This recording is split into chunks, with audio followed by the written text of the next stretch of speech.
Thank you, Mr. Chairman. Thank you, committee members. It's an honor to be here. My name is Regan Murphy, Mayor of Robbinsdale. I've been in Robbinsdale all of my life, along with my folks, and never have we had to deal with something so frightful and disruptive to our community. This proposed rail project is a crisis for us, and I'm here on behalf of Robbinsdale and her residents to earn your support, to be quite frank, to help us stop this disastrous project. So I'm just kind of go through a summary of some of the issues, beginning first with kind of the layout of the city of Robbinsdale. It's a small city. Population is roughly 14,000.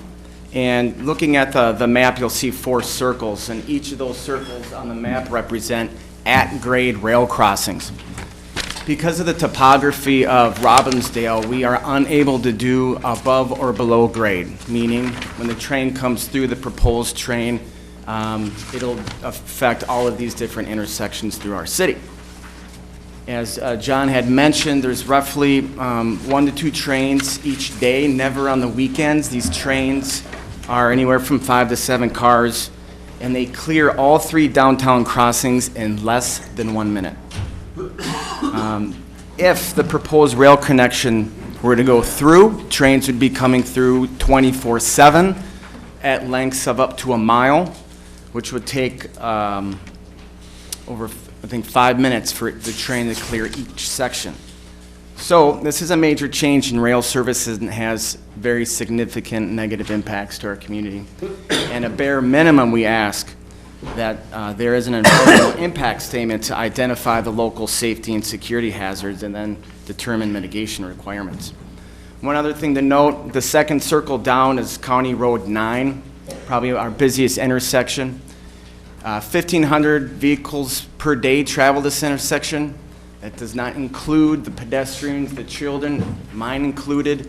I have 3 that are 10, 8, and 5 as of today that cross this on a daily basis to church, to our businesses, to our grade schools. So very important intersection. In all of my life, I can count on my hands the number of times I've been stopped by a train in Robbinsdale. I turned 40 a couple days ago. I've been in Robbinsdale for 40 years, so maybe 35 years. I do not remember, I can recollect on less than 10 times I've been stopped by a train in Robbinsdale. That's how much it currently does not impact our community. One other note on this map, right in the middle, the blue square, that's our police and fire building. Strategically located centrally in our community. You'll note it's right at one of the at-grade crossings, so the train would affect our volunteer firefighters, their ability to get to the station and then also respond to a call. Right now, our volunteer firefighters can respond, get to the station in 3 minutes on average.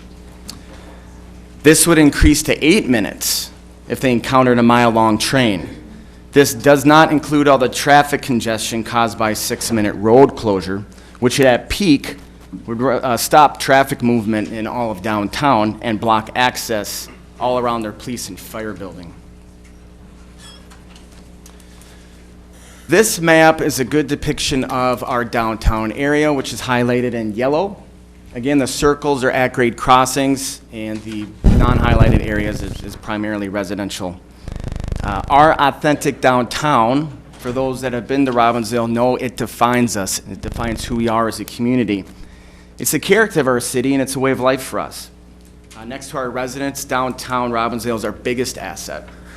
The noise, vibration, and traffic disruption from 100 freight cars rumbling through town will negatively impact our ability to maintain the economic viability we've worked so hard to have, and it risks our future development. Even the proposal in conversations I've had when I am trying to get new businesses to come to Robbinsdale are asking me about this. It's fresh on their minds, and they're questioning on whether or not they should come to Robbinsdale because of this project. Also on this map, you'll note the number of residential homes that abut the right-of-way. Thank you for helping with the highlighter. Looking at the map, the densely packed homes within the right-of-way throughout Robbinsdale, there's 100 homes that are within 50 feet of the right-of-way. And our main municipal water well, as well as our water tower, which are highlighted by those squares, are within 75 feet of the rail corridor. So next, looking at traffic. The traffic impact is quite significant. So right now, it is a sleepy spur line that ends in Monticello, hauling 5 to 7 cars of benign cargo. Could become a highway for hundreds of cars with volatile oil or other chemicals that would come all the time at any time. The 100 rail cars would cause never seen before congestions for our residents, our visitors, our hospital, and of course our emergency personnel. And a long train, a mile long, which is depicted by the long red line, showing that would be blocking at any given time all of our at-grade crossings. It would also, for those that are trying to avoid the train and vehicles, it would flood dozens of vehicles into our neighborhoods for those impatient drivers trying to avoid trains, which I'm sure we've all been guilty of. So you can imagine the amount of traffic pouring through our neighborhoods. Other things to note on this map too, I know it's hard to see, committee members, but the blue square again is our police and fire building. The pink around the map shows the traffic congestion that would build up, which almost completely encircles our police and fire safety building and would jam up our downtown. So this is similar to Crystal, a major concern as we share resources with their surrounding communities. Most recently in New Hope, you're aware of the incident that happened at our city council, perfect example of how we helped respond to that incident. So this would affect more than just Robbinsdale. I think that was it. The difference between these two slides is just showing that the train, as it enters Robbinsdale, blocks all 4 at-grade intersections, and even as it's exiting, it still blocks all 4 at-grade intersections. This last slide is quite impactful, and this is what really bothers me. The last slides really have to do with the potential risk of an oil car derailment.